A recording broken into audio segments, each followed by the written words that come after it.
O Saúde em Dia recebe hoje o Dr. Adilson Farrapeira, que é cirurgião plástico, e a plástica tem todo mundo mágico.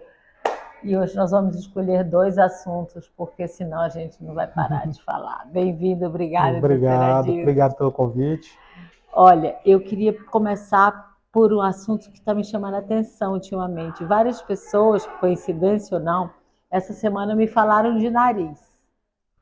Ai, Mônica, eu quero fazer meu nariz. Ai, eu quis fazer meu nariz, mas não dá. Ele é muito adunco, não sei o quê.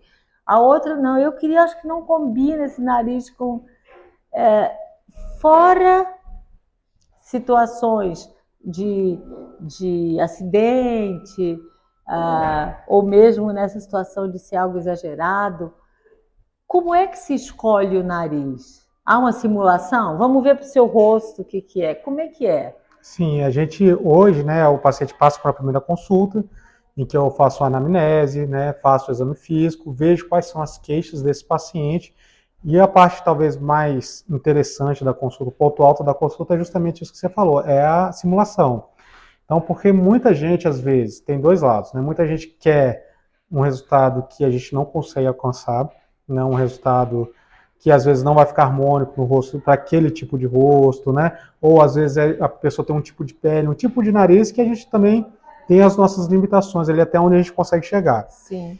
E por outro lado, muita gente tem muito medo de mudar demais, né? Então, de ficar com né, nariz estereotipado de cirurgia, o nariz do Michael Jackson, essas coisas, né? Então, a gente faz essa simulação, né, no computador, que não é uma promessa de resultado e nem é uma. Simplesmente eu simulo ali no computador o Aham. que eu planejo fazer na cirurgia. Então vamos supor, você falou do nariz adunco. Então, o que eu planejo? Eu vou planejar diminuir um pouco ali aquele carocinho que fica no dorso do nariz e levantar um pouco a ponta. Então eu vou simulando ali e mostrando para o paciente como que ele ficaria depois da cirurgia. Porque ainda existe aquela pessoa que quer o nariz da bonequinha arrepiado ou arrebitado e que muda totalmente a expressão dela. Você de longe vê que é uma coisa feita quase que com Sim. argila, né? Uma É, coisa. Ainda existe ainda isso? existe. Então são esses dois tipos de pacientes que a gente tem que tomar muito cuidado, né? Então é o paciente, primeiro, que quer um resultado irreal, às vezes o paciente quer esse tipo de resultado artificial e que muitas vezes não é funcional também. Então, às vezes, se você quer, né, deixar o nariz muito empinadinho ou muito pequeno, né, o paciente não consegue respirar. Então, é uma preocupação muito grande nossa também manter a função do nariz e muitas vezes melhorar a função do nariz. Então, pacientes, muitas vezes o nariz adunco que você falou, grande maioria tem desvio de septo e a grande maioria já não respira muito bem. Então, a nossa preocupação, além de deixar o nariz funcional, um nariz bonito, é deixar ele funcional também, né? Deixar ele respirando melhor. Ao fazer uma cirurgia de desvio de septo, é possível fazer a plástica junto? Sim, sim, a gente já faz junto. Porque é até bom fazer junto, porque a gente pega material do septo para estruturar o nariz e deixar ele mais bonito e tudo. Então, como a gente já vai mexer no septo, a gente já corrige os desvios que tem nele, já tira aquela parte desviada, né? Já vai abrir o septo e mexer nele de qualquer forma. Então, quando tem um desvio, a gente já aproveita e já corrige junto também. Eu sei que o senhor tem uma experiência e tem um nome bastante forte na questão do uso do laser na lipoaspiração. Ah, Antes eu quero perguntar, na lipoaspiração, na cirurgia plástica no geral, abdominoplastia, mama ou nariz, existe algum fator limitante? Se você tiver isso, não podemos fazer a cirurgia? Tipo, diabetes, não dá para operar. Sei lá, lúpus, Sim, tem. cardiopatias. Quando a gente fala de cirurgia estética, então são cirurgias eletivas e que a gente tem que tomar o cuidado primordial com a segurança. Então, a nossa primeira preocupação em qualquer tipo de cirurgia é a segurança do paciente. Então, qualquer tipo de doença que esteja descompensada, seja diabetes, pressão alta, a gente não opera, né? Claro, né, grande parte dos nossos pacientes tem diabetes, tem pressão alta, tem problema na tireoide, mas são pacientes que estão controlados ali. Então, aí não tem problema. Então, qualquer tipo de doença descontrolada a gente não opera. Aham. Pacientes também com um IMC, né, que é o índice de massa corporal, então pacientes obesos, aqueles pacientes que estão descontrolados nesse aspecto também a gente não opera, porque são cirurgias estéticas. Então a gente primeiro prepara o paciente para depois Perfeito. poder fazer uma cirurgia com mais segurança e com um resultado mais bonito também. Ah, existe uma diferença entre lipoaspiração e lipoescultura? Existe, na verdade é mais de nomenclatura, né? Mas a lipoescultura, a gente fala em lipoescultura quando a gente tira a gordura de determinadas áreas do corpo e coloca em outras áreas, né? Entendi. Então, seria aí quando a gente faz esse tipo, é uma lipoaspiração também, só que dá o nome de lipoescultura.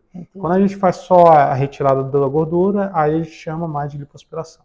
A lipo é uma cirurgia, vou dizer que é agressiva no sentido de para o cirurgião que ele, né, põe força física porque tem que descolar, é agressiva para o paciente. Isso para quem vê, né? Para quem está dormindo lá está muito sangramento e etc. A tecnologia vem se aperfeiçoando nisso para que diminua esse estresse, diminua o sangramento e, consequentemente, riscos e etc. O laser veio para isso. O Uhum. que o laser melhora na lipo? Tá, vamos lá. Então como você falou, muita tecnologia hoje na lipo, muita coisa mudou na lipoaspiração. O laser é uma delas, não é a única, mas é uma delas, é uma coisa que ajuda a gente no esforço físico, né? Além do laser, a gente tem também uma coisa chamada vibrolipo, né? Que ele faz uma vibraçãozinha na cama e isso facilita ali aquele esforço que a gente faria, né? A cama entra mais fácil, digamos assim, na gordura, ela penetra na gordura mais fácil e com isso a gente cansa um pouco menos e termina que ajuda também no resultado, né? Mas o que o laser ele faz? Vamos lá. Primeiro, ele derrete um pouco a gordura, né? Então ele vai quebrando ali a célula da gordura e quebrando também o tecido conectivo, que conecta uma célula em outra. Então, quando a gente passa a cânula depois do laser, a cânula passa também de uma forma mais fácil, menos trave, então a gente tem que botar menos força. Isso já é um Sim, ponto. sim. Outra coisa que o laser faz, como ele esquenta, né, e derrete a gordura ali, ele também termina cauterizando os pequenos vasinhos. Então, um pequeno vasinho ali que sangraria, termina que vai sangrar menos, porque o laser já passou, já esquentou ele, e com isso o sangramento é menor também. Tá? Outra coisa que o laser costuma fazer é a retração da pele. Mesmo motivo, como ele esquenta muito ali aquela região, ele retrai. Eu comparo muito com os pacientes no consultório, como quando você coloca um bife na chapa, né, que ele dá aquela contraída. Então é mais ou menos aquilo, só que num grau muito menor. Quando você passa o laser ali, todo o tecido conectivo que liga ali a musculatura à pele, por exemplo, e está entre as células de gordura, ele dá uma retraída. E com isso você diminui um pouco essa flacidez. E com isso, o pós-operatório dói menos? Dói menos. O laser, inclusive, ele tem uma propriedade analgésica, né? Então isso já é conhecido há muitos anos. A fisioterapia já usa laser quando você está com dor nas articulações, dores musculares, né? O pessoal da enfermagem já usa há muito tempo. Os dentistas já usam há muito tempo o laser com essa finalidade de analgesia e desinflamar. Então o laser ele tem essa propriedade, além de queimar e retrair tudo, ele ainda diminui a dor do paciente. Boa notícia, né? Boa notícia. Existem pacientes obesos ou com sobrepeso que buscam na lipoaspiração uma forma de diminuir suas medidas, consequentemente seus pesos. Mas muito mais por conta das medidas, entrar numa calça, ficar...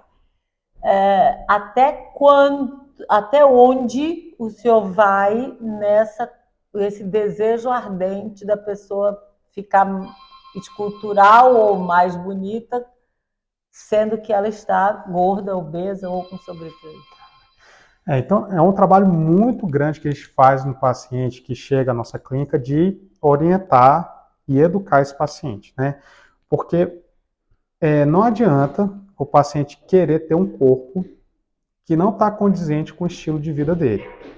Então, não vai ter cirurgia que vai fazer isso, tá? Então, o paciente, primeiro, ele precisa ter uma mudança toda no estilo de vida. Se ele quer chegar no objetivo, quer ter um corpo legal, bonito, quer ficar com o músculo marcado ali, então ele tem que ter uma mudança de estilo de vida, tem que fazer atividade física, tem que melhorar a alimentação, para que depois a gente possa vir e realmente esculpir o corpo daquela paciente, ou homem ou mulher, para melhorar ali, aí sim, desenhar a musculatura e tudo mais, né? Porque o que, na verdade, todo mundo quer quando procura uma lipoaspiração, quando procura um procedimento desse, é ficar bem, ficar bonito, né? É um procedimento estético, que é melhorar o aspecto estético.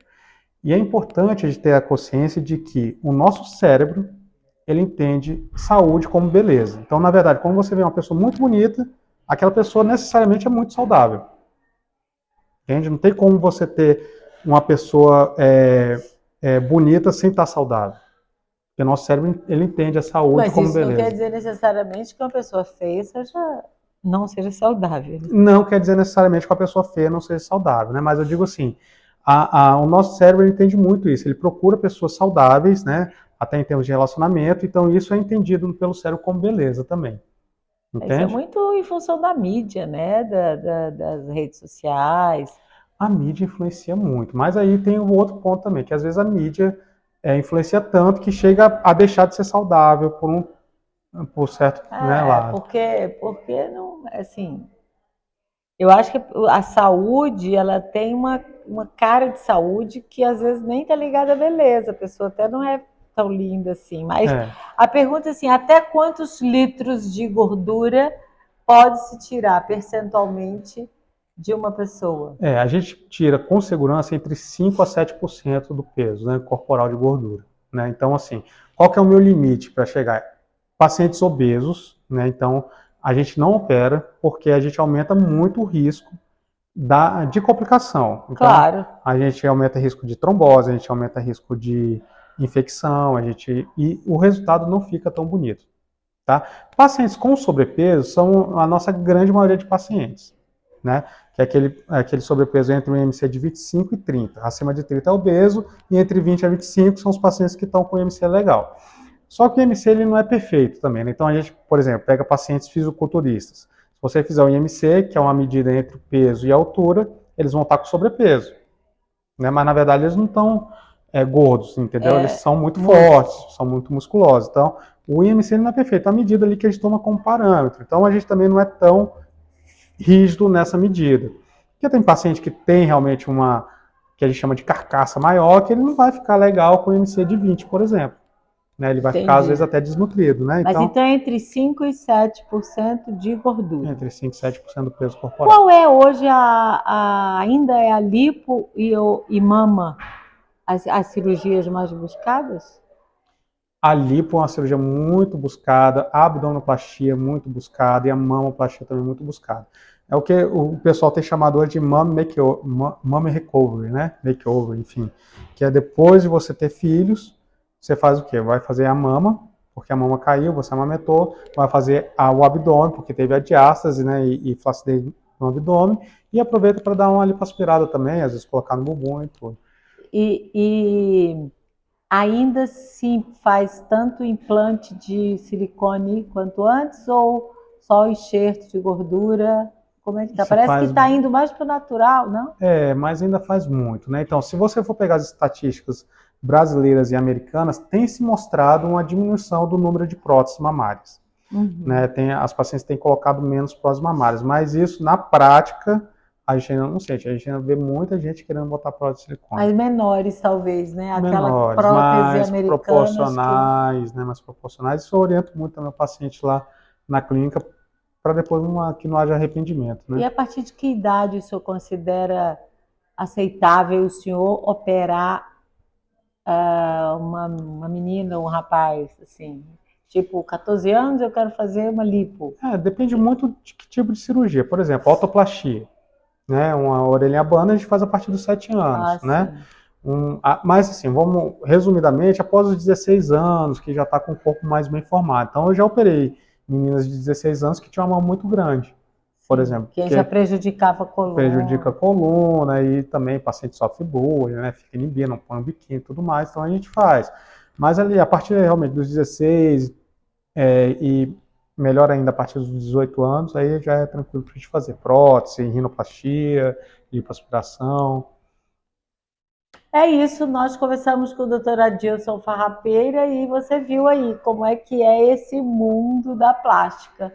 tanto das escolhas, como dos riscos e como da tecnologia. Agradeço a sua presença, obrigada. Obrigado pelo convite. Eu que